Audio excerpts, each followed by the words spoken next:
باقی جہاں تک فلسطین کا معاملہ، کشمیر کا معاملہ، فلاں کا معاملہ، ان معاملات کے بارے میں اچھی طرح سمجھ لیجئے کہ ایک نقطہ نظر یہ ہے کہ یہ بظاہر تو اسلام کے دشمنوں کے ہاتھوں ہم پر مصیبتیں آ رہی ہیں، حقیقتاً یہ اللہ کا عذاب ہے ہم پر، اس لیے کہ اللہ نے امت مسلمہ کی حیثیت سے جو ذمہ داری ہمیں سونپی تھی وہ ہم نے ادا نہیں کی۔ اللہ کا عذاب، جیسے مکے میں جب ابو جہل مار رہا تھا تو وہ اللہ کی آزمائش تھی۔ وہ ہاتھ جو ہے ابو جہل کا تھا جس سے کوڑا پڑا ہے، جس پر بھی پڑا ہے، لیکن اللہ فرماتے ہیں وَلَقَدْ فَتَنَّا الَّذِينَ مِنْ، ہم آزما رہے ہیں، ہم آزمائیں گے، وَلَنَبْلُوَنَّكُمْ بِشَيْءٍ مِنَ الْخَوْفِ وَالْجُوعِ۔ تو وہ آزمائش تھی صحابہ کرام کی اللہ کی طرف سے، اگرچہ بظاہر وہ ان لوگوں کے ہاتھوں آ رہی تھی۔ اس حوالے سے یہ جان لیجئے کہ اس وقت امت کا جو حال ہے وہ سزا کا ہے، عذاب کا ہے۔ آپ کتاب میری پڑھ چکے ہیں، سابقہ اور موجودہ مسلمان امتوں کا ماضی حال اور مستقبل۔ وہ امت جو اتنی لاڈلی پیاری تھی کہ یہاں تک پہنچ گئی، نحن ابناء اللہ واحباہ، ہم تو اللہ کے بیٹوں کے مانند ہیں، بڑے چہیتے ہیں، ان پر جو جو کوڑے پڑے ہیں اللہ کے عذاب کے۔ فَلِمَ يُعَذِّبُكُم بِذُنُوبِكُم بَلْ أَنتُم بَشَرٌ مِّمَّنْ خَلَقَ۔ ایسے ہی لاڈلے ہو تو تمہارے اوپر یہ کوڑے کیوں پڑتے رہے؟ کبھی اسیریوں کے ہاتھوں، کبھی نبوکڈنضر کے ہاتھوں، کبھی یونانیوں کے ہاتھوں، کبھی رومیوں کے ہاتھوں، کبھی جرمنوں کے ہاتھوں، ایک پر ایک کوڑا مزیدار پڑ رہا ہے۔ کیوں پڑ رہا ہے؟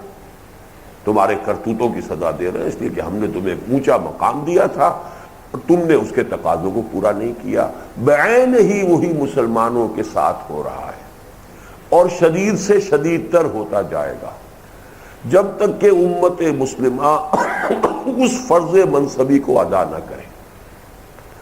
اور اس فرض منصبی کا منیمم تقاضا یہ ہے کہ کم سے کم ایک ملک دنیا میں سائزیبل ایسا ہونا چاہیے کہ جس میں وہ اللہ کے دین کو قائم کر کے دنیا کو دکھا سکیں یہ ہے اللہ کا دین، صحیح نمائندگی کر سکیں روئے ارضی پر اللہ کی، ورنہ وہ مس ریپرزینٹ کر رہے ہیں اللہ کو اور اس کی جرم کی سزا جو ہے انہیں مل رہی ہے۔ جن لوگوں کی سمجھ میں یہ بات آ گئی ہو وہ تو اپنی ساری توانائی، ساری قوتیں، سارے اوقات جو بھی ہیں، ہر شخص کا اپنا دھندا ہے، اپنے بال بچوں کا پیٹ بھی پالنا ہے، اپنے بھی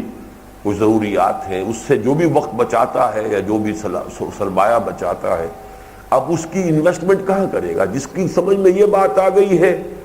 وہ تو اور کہیں اس کو خرچ نہیں کرے گا سوائے اس کے کہ اسی طرح کا انقلاب برپا کر کے کسی جگہ پر، اس لیے کہ اس کے بغیر کوئی امکان ہی نہیں ہے کہ اللہ کے عذاب کا سلسلہ جو ہے وہ کہیں ختم ہو جائے۔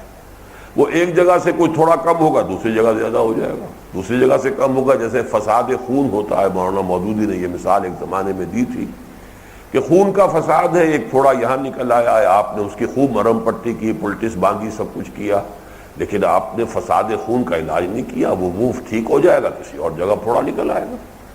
تو فساد امت جو ہے وہ کیا ہے؟ وہ یہ ہے کہ جو امت کا فرض منصبی تھا وہ اسے ادا نہیں کر رہی۔